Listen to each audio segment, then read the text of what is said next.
Muy buenas noches con todos. Muchas gracias a Educación Ejecutiva de la Universidad de Lima por permitirme tocar un tema tan interesante en esta coyuntura como el relacionado a los gastos que una empresa puede deducir o aquellos otros gastos que no podría hacer. Sin más preámbulo, comenzamos. Entonces, el día de hoy vamos a ver la causalidad en el impuesto a la renta y la coyuntura que lamentablemente estamos viviendo, COVID-19. En primer lugar, recordar que el impuesto a la renta actualmente tiene 4 regímenes. Si bien hace algunos años se viene conversando de eliminar algunos regímenes y quedarnos con solamente 2 para simplificar la tarea del contribuyente, esto hasta el día de hoy no ha sido posible.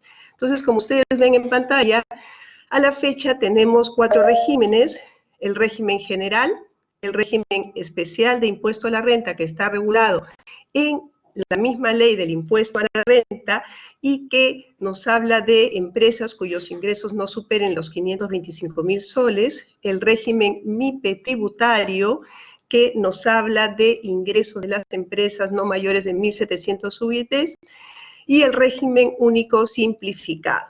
Este básicamente aplicable a personas naturales que pagan una cuota mensual que ha sido rebajada en los últimos años y que cubre tanto impuesto a la renta como IGB. El régimen especial de impuesto a la renta es un pago definitivo mensual, con lo cual el día de hoy básicamente nos vamos a referir al régimen general y al régimen MIPE tributario, en los cuales es importante este tema de la deducción de gastos. ¿Y por qué es importante este tema? Nosotros sabemos que la tasa nominal del impuesto a la renta para las empresas en el 2019 y 2020 es de 29.5%.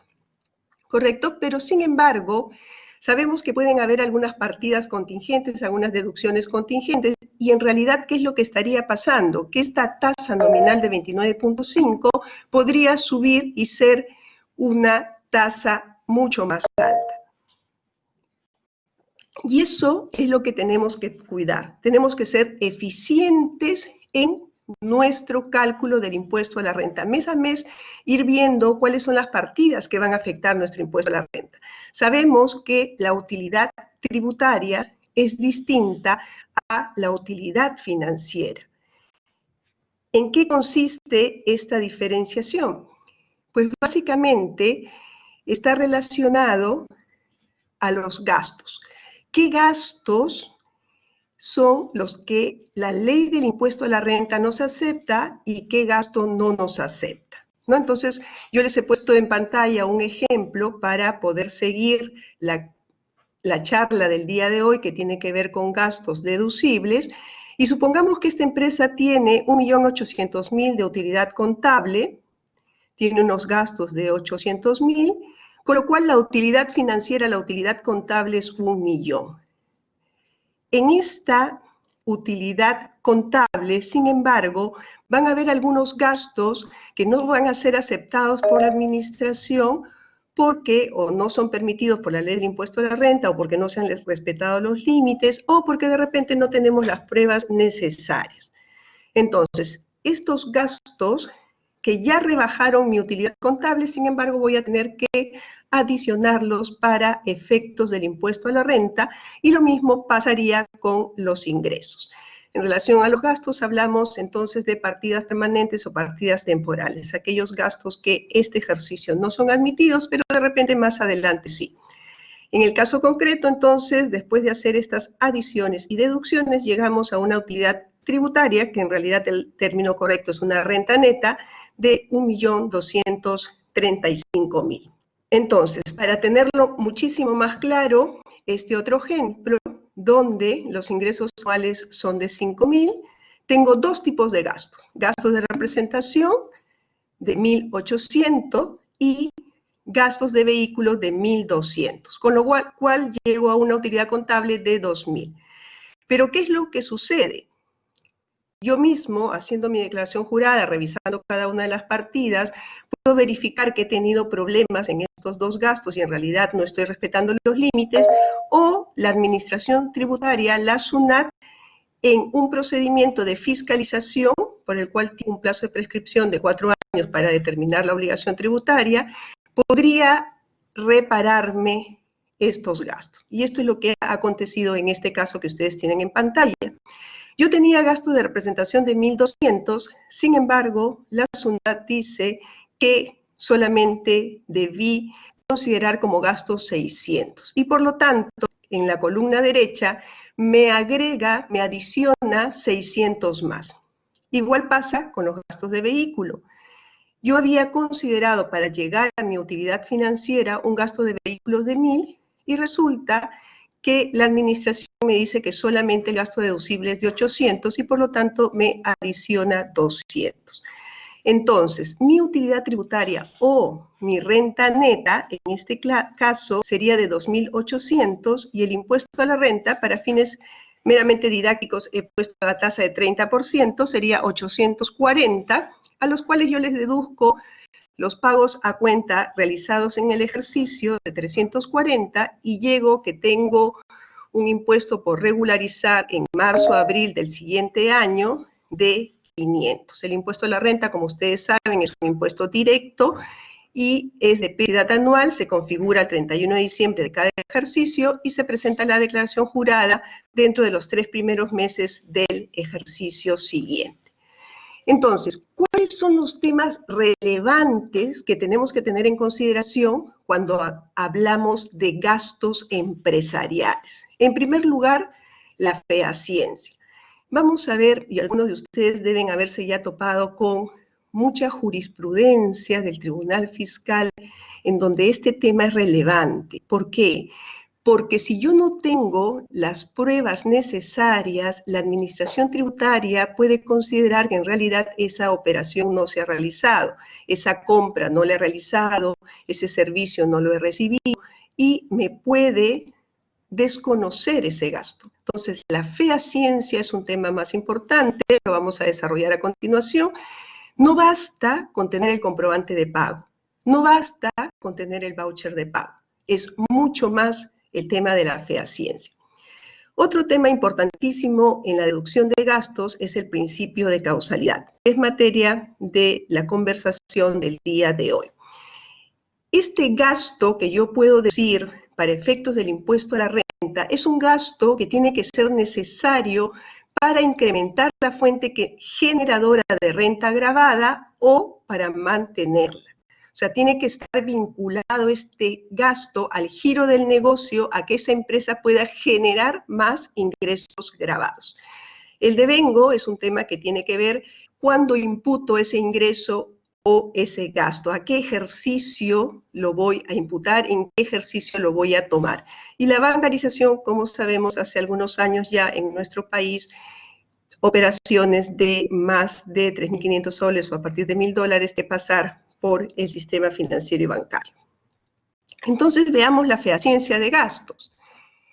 Vamos a encontrar en diferentes resoluciones del Tribunal Fiscal segunda instancia en la etapa contenciosa tributaria administrativa, como las resoluciones que ustedes tienen en pantalla, donde sea servicio o adquisición de bienes, la administración tributaria y el Tribunal Fiscal confirma esa posición, nos indica que no es suficiente un comprobante de pago, no es suficiente el contrato, no es suficiente el pago. ¿Qué cosa más entonces yo como empresa debo presentar? Pues pruebas adicionales. Dependerá de cada tipo de empresa, del rubro a que se dedica.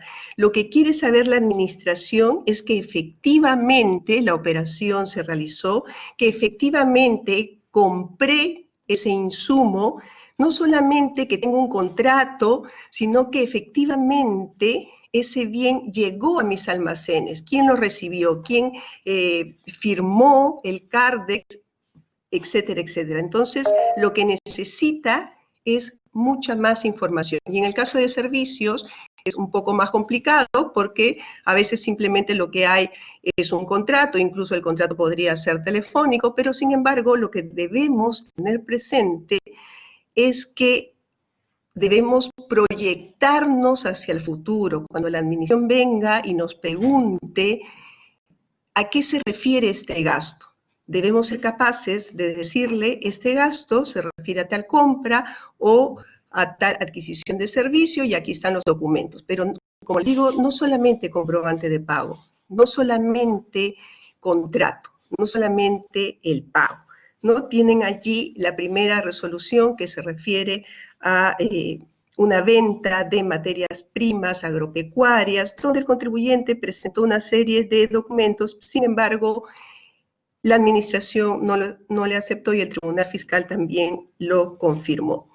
Esta resolución 2703-7-2009 es interesante porque era una empresa minera que recibió servicios de asesoría geológica y la administración, fíjense, llegó a preguntarle al contribuyente datos sobre la empresa que le había prestado el servicio. Entonces el contribuyente dijo, pero eso ya es eso, y el Tribunal Fiscal le dio la razón.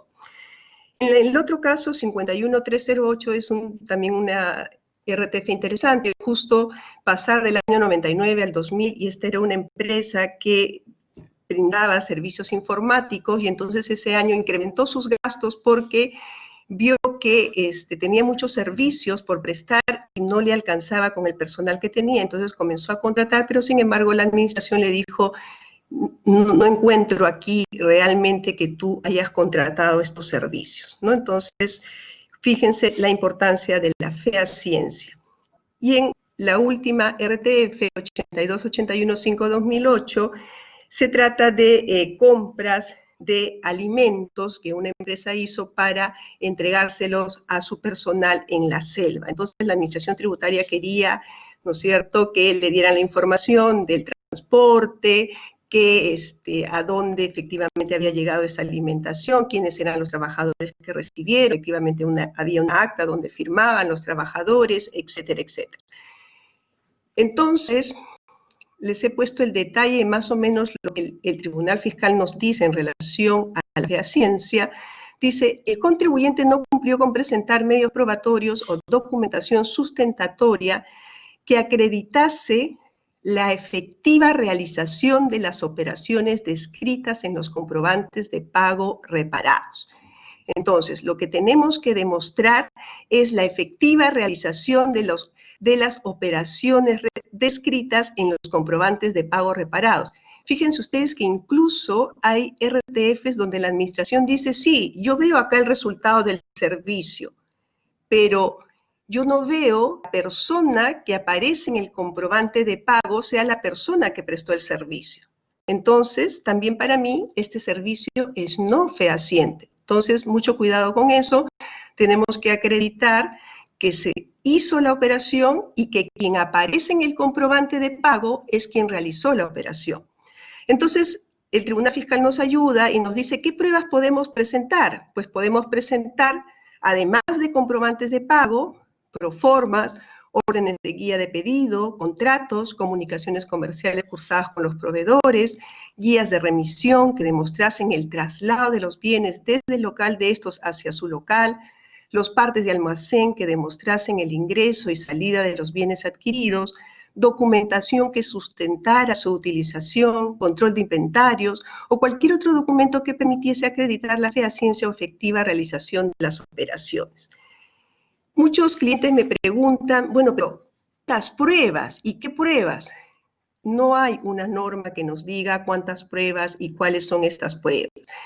La idea es tratar que la administración tenga clara la operación que se realizó y le dé seguridad de que efectivamente esta operación se realizó. Entonces, cada empresa, dependiendo del rubro, va a tener que buscar las pruebas adecuadas. Lo que yo les quiero transmitir es que no nos confiemos solamente en el comprobante de pago, solamente en el contrato, solamente en el voucher de pago, solamente en el registro contable o en la declaración jurada. Estos elementos no son suficientes cuando estamos hablando de la fehaciencia de una operación.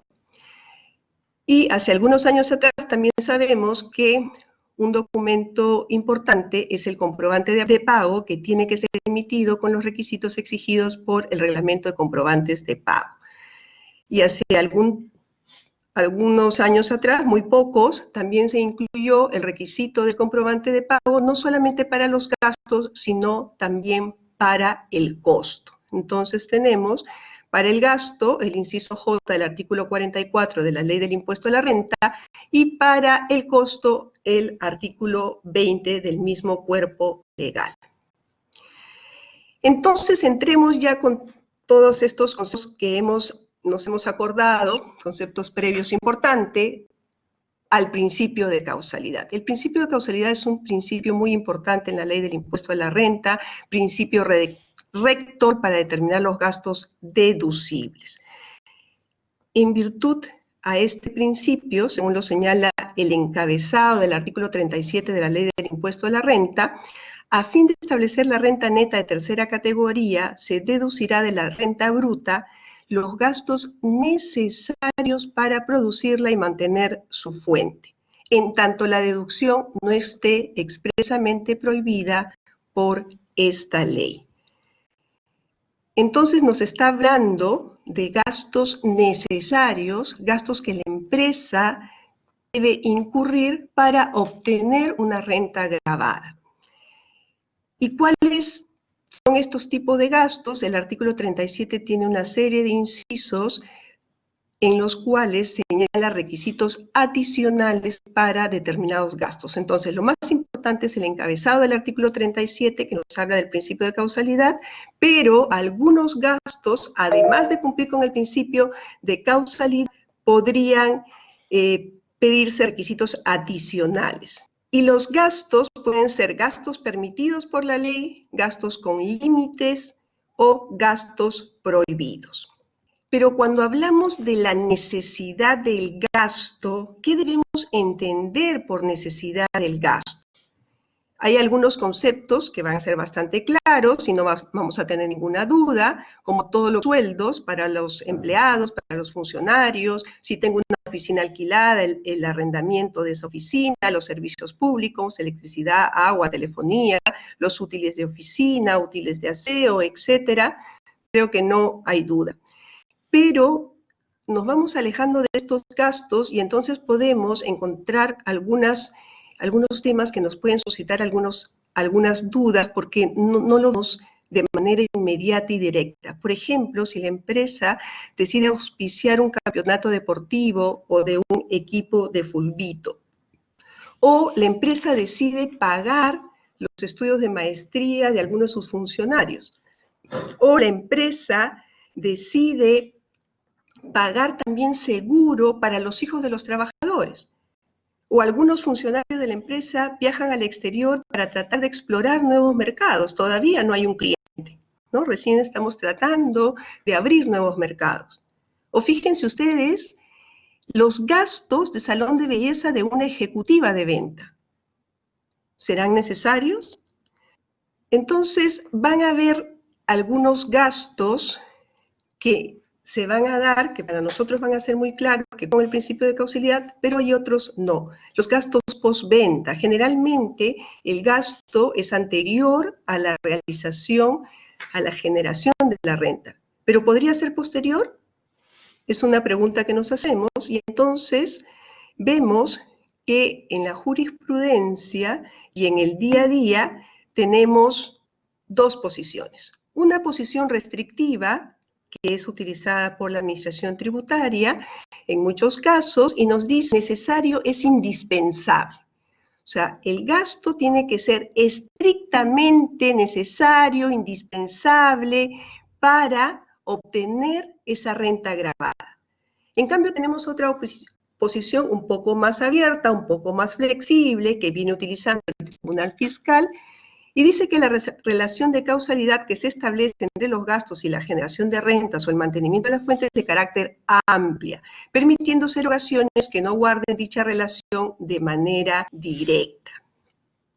Entonces, pongámoslo en un caso concreto.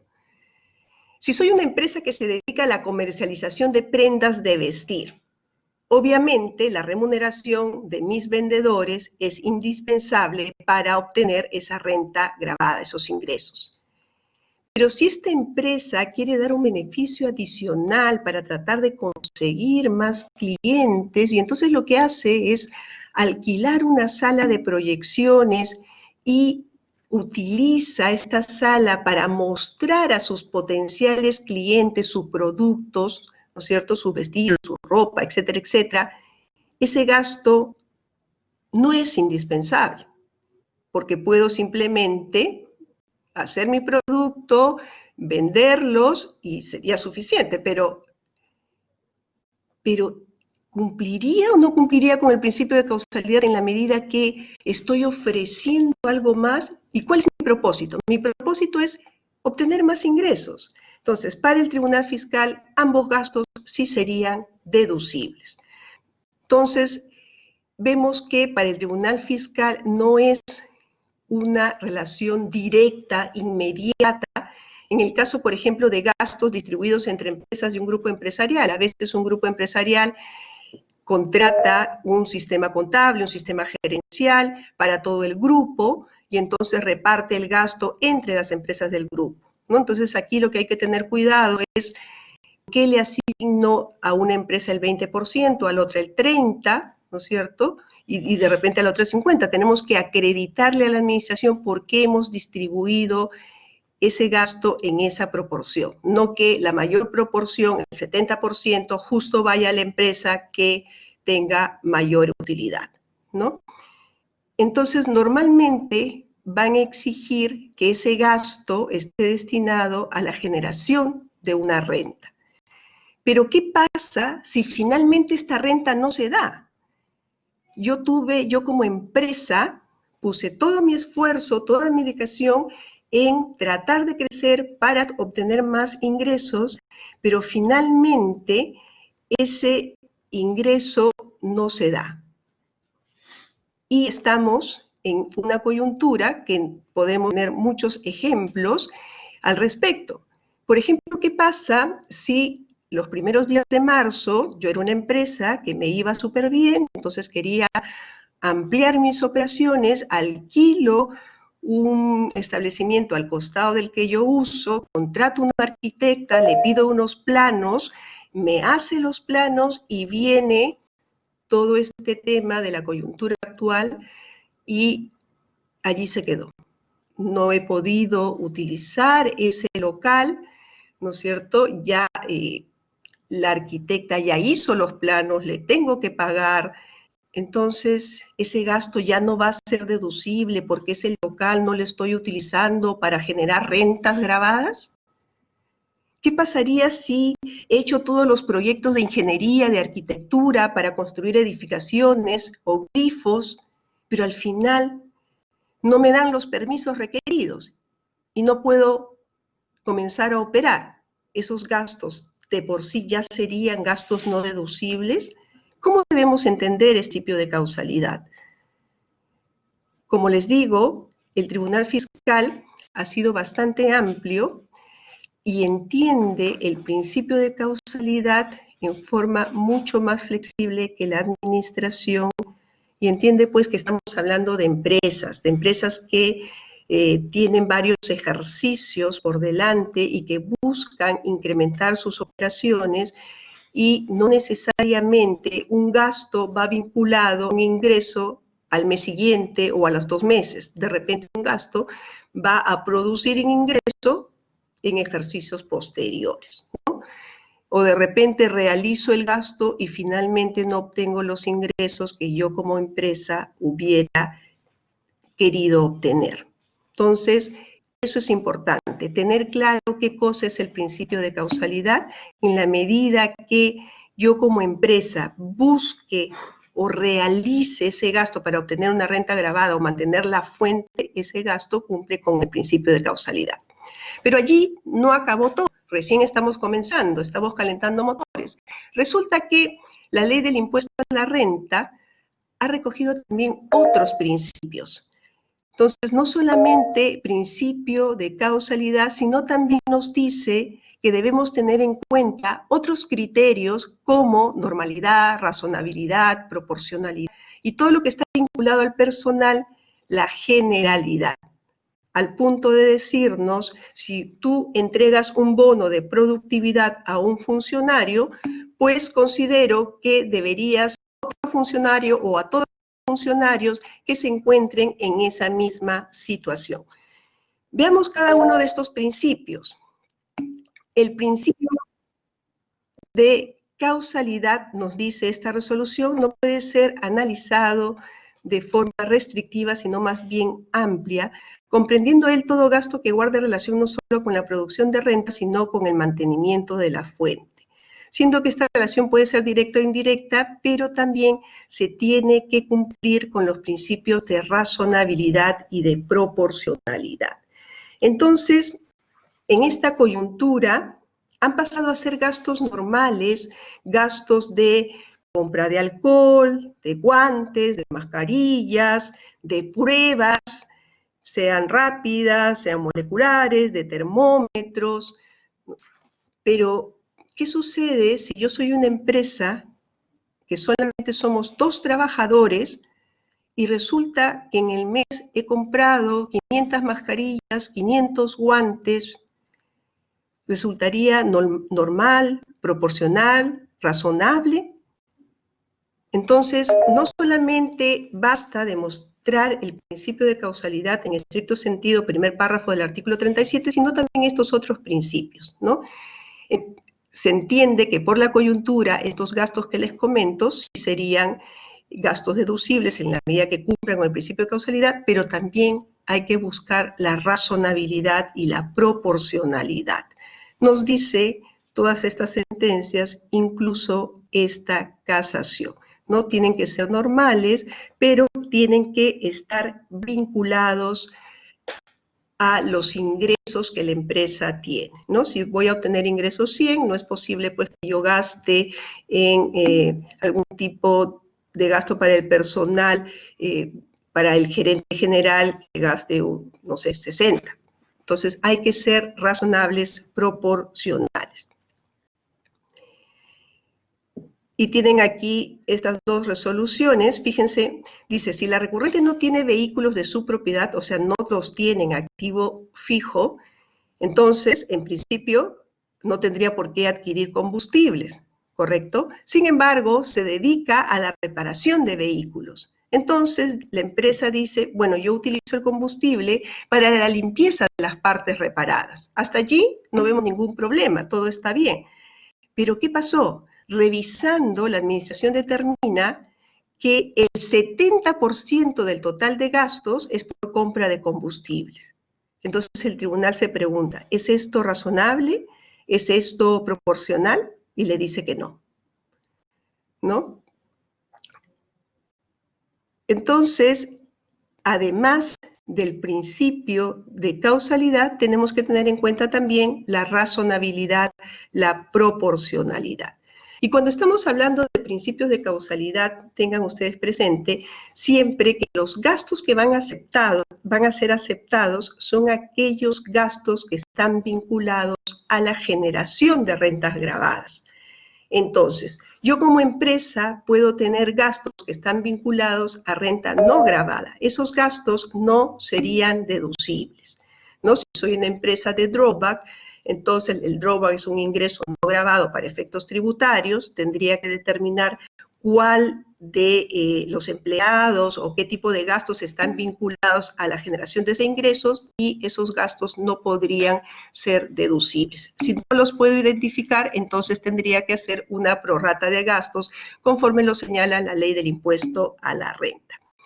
Entonces aquí simplemente algo que ha sucedido en esta coyuntura es que el Estado ha dado un subsidio para los trabajadores que ganaron hasta 1.500 soles. Entonces, al ser un subsidio, en realidad no, digamos, no sería un gasto, pero ya, digamos que personalmente creo que sería un exceso tratar de identificar cuáles son los gastos de ese trabajador el cual ha recibido el subsidio, ¿no? Pero digamos, teóricamente eso es lo que se debería hacer, ¿no? O sea, si no está vinculado a la generación de un ingreso elevado, podría ser cuestionable. ¿Qué pasa con los intereses? En relación a los intereses, la jurisprudencia viene indicando lo siguiente: no solamente parte de verificar el principio de causalidad, sino que comienza un paso antes. Y entonces comienza a revisar la fehaciencia de estos préstamos. Oye, empresa, cuéntame, ¿para qué has pedido este préstamo? ¿Cómo sé yo que lo has recibido? ¿Dónde están las pruebas? ¿Dónde está el contrato? Entonces, primer tema que viene aplicando la administración es que efectivamente exista ese préstamo, que efectivamente ese préstamo ha sido para operaciones de la empresa. Y después entramos a la causalidad. Y la norma nos dice que son deducibles los intereses de deudas y los gastos originados por la constitución, renovación o cancelación de deudas, siempre que se hayan contraído para adquirir bienes o servicios vinculados con la obtención o la producción de rentas gravadas en el país o mantener su fuente productora. Principio de causalidad, ¿no? Y tenemos esta jurisprudencia: se mantiene reparo por gastos financieros, intereses por préstamo bancario, respecto de los cuales no se acreditó la causalidad.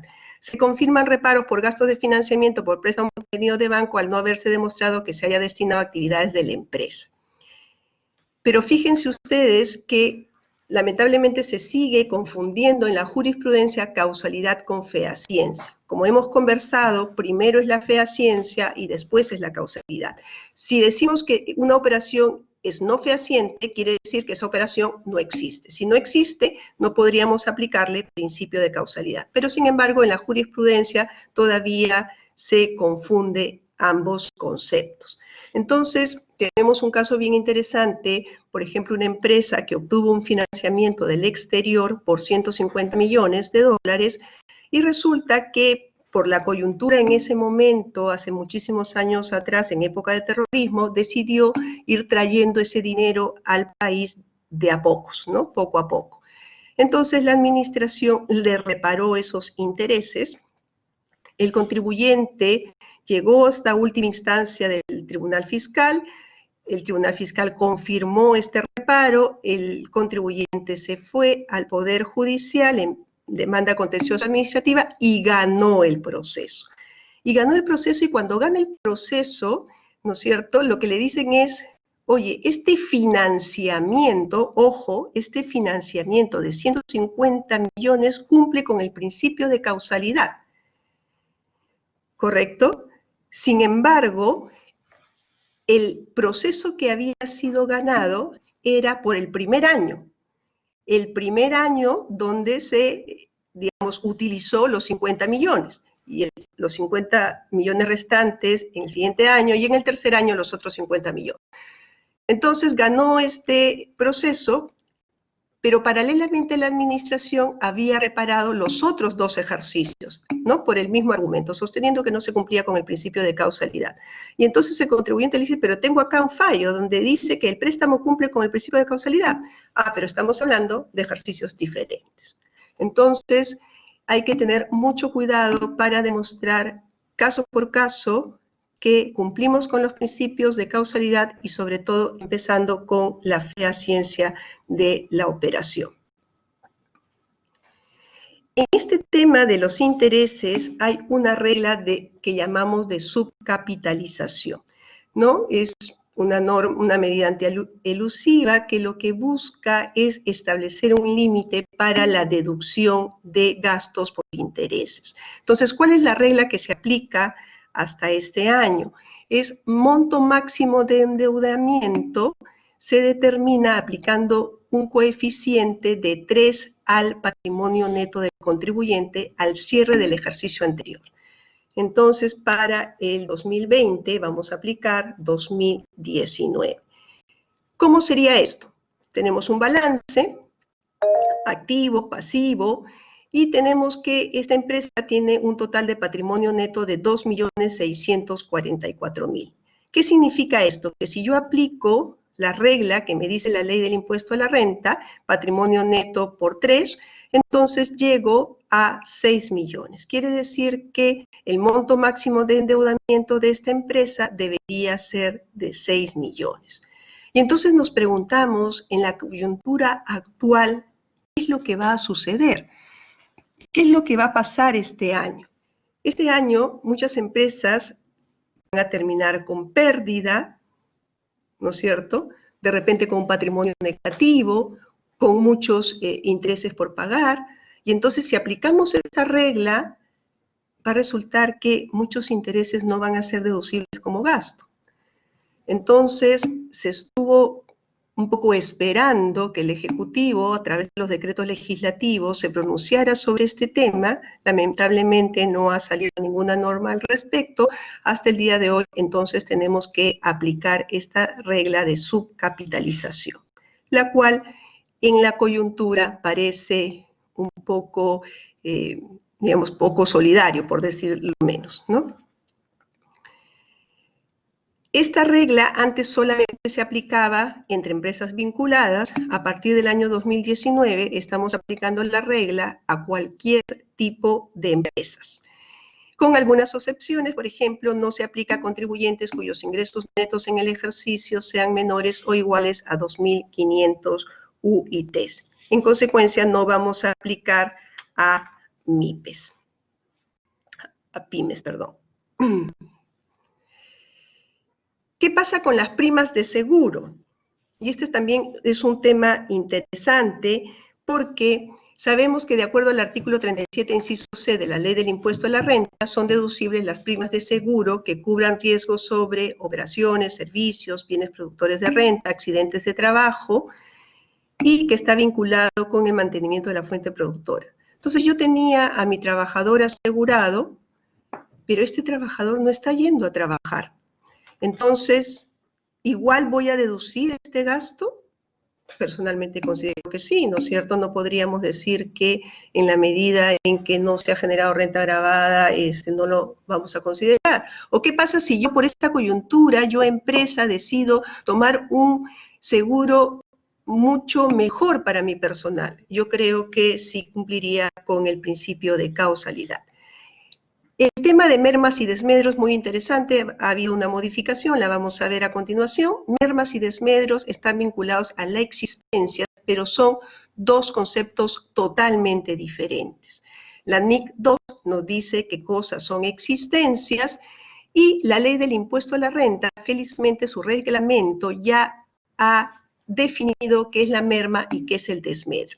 La merma es la pérdida física en el volumen, peso o cantidad de las existencias ocasionada por causas inherentes a su naturaleza. Por ejemplo, la disminución en la cantidad de combustible o vinculadas al proceso productivo, ¿no es cierto? Esta empresa que se dedicaba a comercializar vestidos, en general ropa, esos retazos de tela son merma.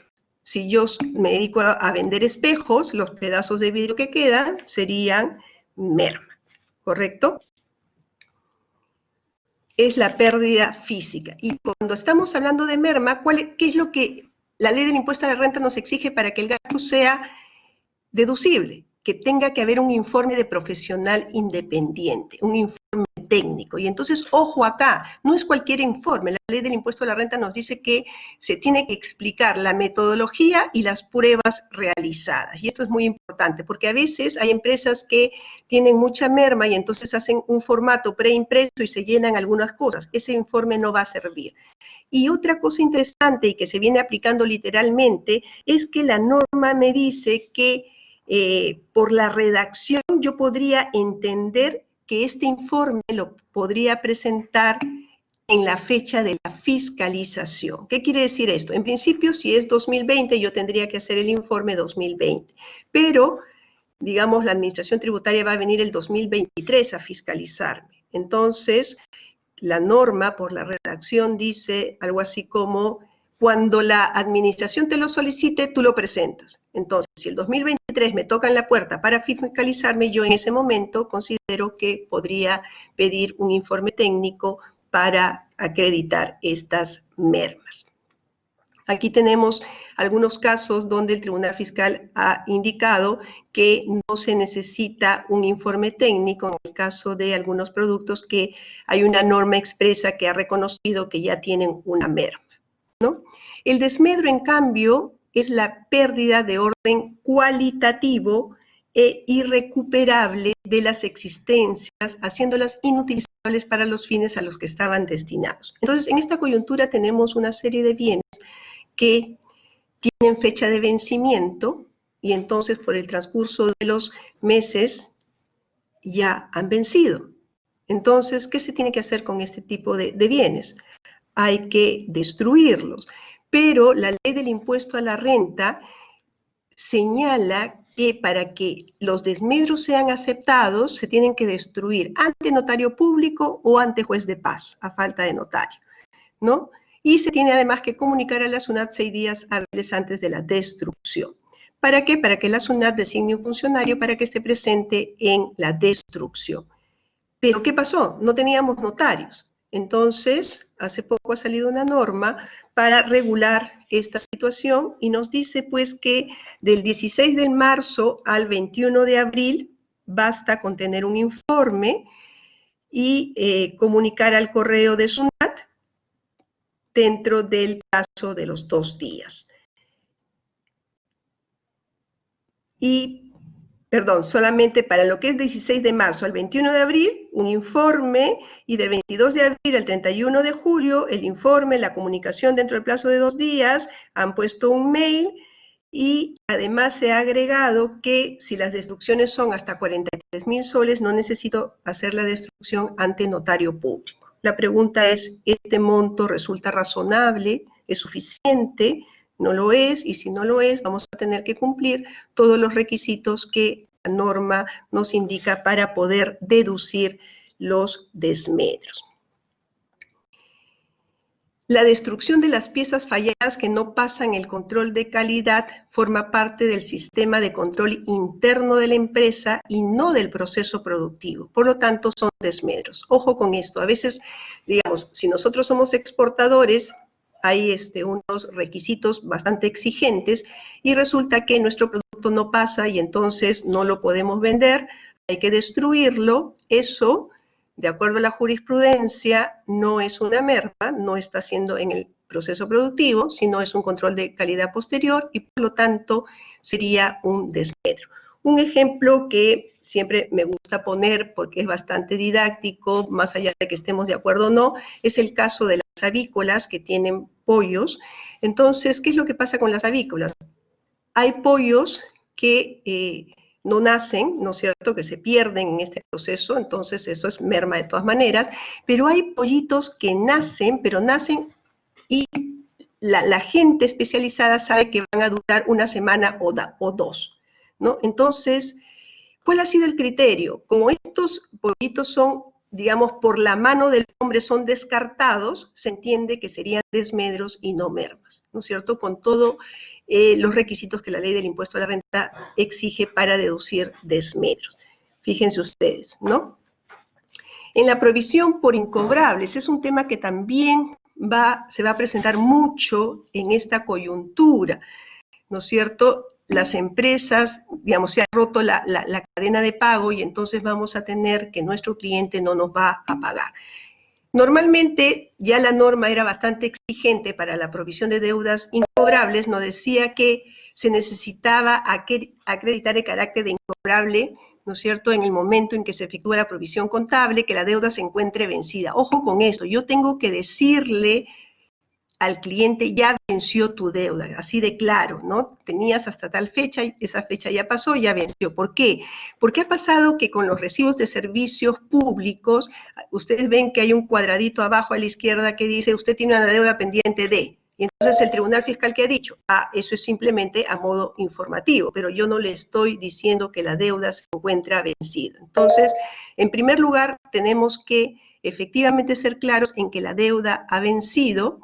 En segundo lugar, fíjense, dice que se demuestre la existencia de dificultades financieras del deudor que hagan previsible el riesgo de incobrabilidad. Correcto, todo el mundo sabe que actualmente hay un problema de cobros, de pagos, pero ¿eso sería suficiente para que me acepten el gasto? ¿O yo tendría que tener alguna prueba adicional que la empresa es la que tiene este problema y por eso tengo que juntar documentación para acreditar el problema de esa empresa que me debe a mí, ¿no? Esta es la idea. Y también se puede demostrar la morosidad del deudor mediante documentación que evidencie gestiones de cobro, protestos de documento, inicio de procedimientos judiciales de cobranza o el transcurso de más de 2 meses. Como la administración tributaria es bastante exigente en estos requisitos, muchas veces las empresas, para no estar en problemas con la administración tributaria, simplemente esperan los 12 meses, hacen alguna gestión, ¿no es cierto?, de cobro, pero esperan los 12 meses y recién allí utilizan este gasto. Sin embargo, en esta coyuntura lo recomendable sería tratar de buscar las pruebas para evidenciar que estamos haciendo gestiones de cobro, mails, cartas, etcétera, etcétera, y podamos deducir este gasto en este ejercicio. La ley no reconoce el carácter de deuda incobrable a deudas que han sido objeto de renovación o prórroga. Ojo, en esta coyuntura hay muchas deudas que se están prorrogando, incluso hay condonación de deuda. ¿Qué va a pasar con esto? ¿No? Vamos a tener que aplicar la norma general. Además, la ley del impuesto a la renta establece requisitos formales que el Tribunal Fiscal Valgan Verdades ha sido bastante flexible en esto. Dice, para poder deducir la provisión al cierre del ejercicio, esta debe figurar en el libro de inventarios y balances en forma discriminada. Y entonces, allí ustedes tienen bastante jurisprudencia en que se señala que no se pierde la deducción del gasto, por ejemplo, si yo lo hago el detalle de esta provisión en hojas sueltas, en la medida que esté legalizada, no necesariamente tiene que ser el libro exacto, sino que en la medida que tenga algún registro contable válido es suficiente, ¿no? Entonces, yo les agradezco por la paciencia, por el hecho de haberse conectado y poder tocar un tema tan importante en esta coyuntura. Dejo abierta la posibilidad que alguno de ustedes me haga alguna pregunta, con mucho gusto. Me están preguntando sobre los gastos de movilidad. Para los trabajadores, los gastos de movilidad, digamos, hay varias formas. La ley del impuesto a la renta, un poco acercándose a la realidad de nuestro país, ha permitido también que puedan ser sustentados vía una planilla, sobre todo para este personal que en nuestra empresa hace las gestiones, ¿no es cierto? Y si bien actualmente ya existen taxis que dan recibos, ¿no?, de comprobantes de pago, igual nos permite deducir a través de movilidad. Me preguntan por los gastos de seguro en esta coyuntura.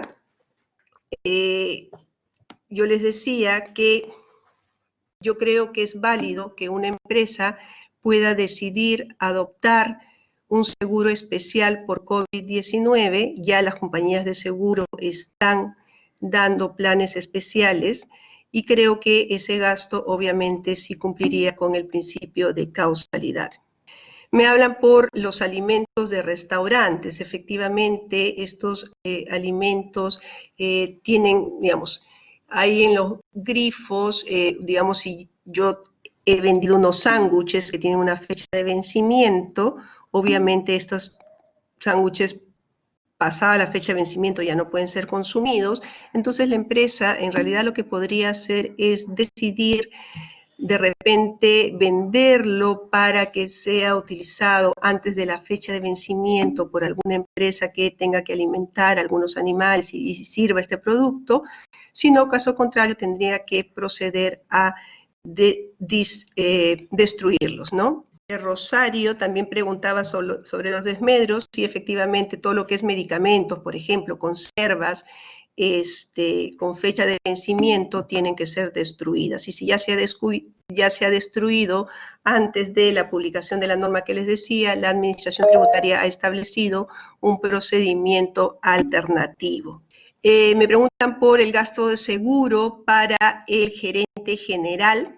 en la medida que sea una persona que está trabajando, que genera renta agravada, igual sería deducible, ¿no? O sea, más allá del tema concreto, y es una posición personal, más allá del tema concreto, que efectivamente los trabajadores estén yendo a trabajar o no, yo creo que el tema de seguros debería ser aceptado en su totalidad por todo el ejercicio, ¿no? No podríamos estar tratando de diferenciar si fue o no fue a la oficina, si trabajó o no, yo creo que sería un gasto deducible, ¿no? Me preguntan por el bono de productividad de un gerente general, lo había comentado, lo que pasa es que la ley del impuesto a la renta no la hemos tocado el día de hoy por temas de tiempo, pero en todo lo que es gastos de personal, la ley del impuesto a la renta ha establecido el principio de generalidad. ¿Qué quiere decir esto? Les indicaba que si yo decido dar un bono de productividad al jefe de planta, entonces la norma me dice, tendría que también darle a todos los que tengan ese mismo cargo, ¿no? No sé, jefe de comunicaciones, jefe de producción, y si no lo doy, yo empresa tengo que acreditar por qué no lo estoy dando. Entonces, acreditar esto es bastante complejo en realidad, hay que empezar por digamos, cómo está conformada la empresa, cuáles son los niveles de los trabajadores, para que la administración sepa cuál es el nivel jerárquico de la persona que estoy otorgando el bono, y después hay toda una fórmula para saber, pero la idea es, digamos, que le doy a todos los trabajadores que estén en ese mismo nivel, pero yo como empresa puedo decidir no darle, sí, pero tendría que acreditar por qué no se lo doy. Por ejemplo, si yo pongo bono de productividad, entonces tengo que poner cuáles son los requisitos que voy a evaluar.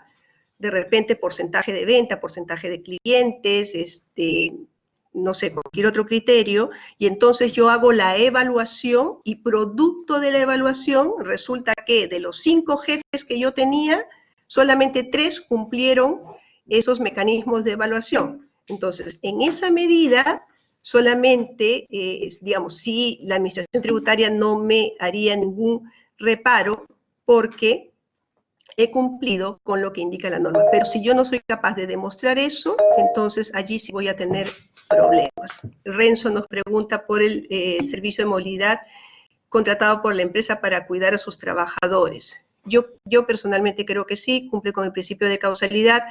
Lo que ustedes tienen que tener en consideración, que no basta, acá la SUNAT va a venir, no va a venir este año ni el próximo, va a venir el 2023, el 2024. Entonces, en ese momento, ustedes tienen que ser capaces de demostrar a la administración que ese gasto fue necesario, fue importante, ¿no es cierto?, para que continúe la empresa, digamos, haciendo sus funciones. Entonces, vas a contratar una movilidad, correcto, pero algún contrato, no solamente el pago, sino por qué es necesario. ¿Por qué es necesario que le hagas una movilidad? Porque no quieres que se contagien, porque es un, digamos, donde está ubicada la empresa, es un sitio riesgoso, etcétera, etcétera. Muchísimas gracias a todos. Hay muchísimas preguntas más. Gracias por su interés. Creo que se suscitan muchos temas interesantes, sería importante que se dieran las normas en algunos casos para efectivamente apoyar a las empresas en esta situación. Esperemos que así sea. Nuevamente, gracias a la Universidad de Lima por esta oportunidad y esperemos que podamos contactarnos en una nueva oportunidad. Muchísimas gracias, buenas noches.